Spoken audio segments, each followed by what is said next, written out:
सासूबाईनं लावली शेंडी, सासूबाईनं लावली शेंडी, माझ्या गळ्यात मारली भेंडी. सासूबाईनं लावली शेंडी, माझ्या गळ्यात मारली भेंडी. सासूबाईनं लावली शेंडी, माझ्या गळ्यात मारली भेंडी.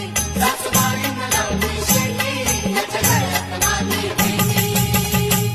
आधी म्हटली ही आहे चवळीची शेंग, शेंग दावून मला हिनं केलं हो दंग. अहो आधी म्हटली ही आहे चवळीची शेंग, शेंग दावून मला हिनं केलं हो दंग. अशी लावून मांडीला मांडी, माझ्या गळ्यात मारली भेंडी. अशी लावून मांडीला मांडी, माझ्या गळ्यात मारली भेंडी.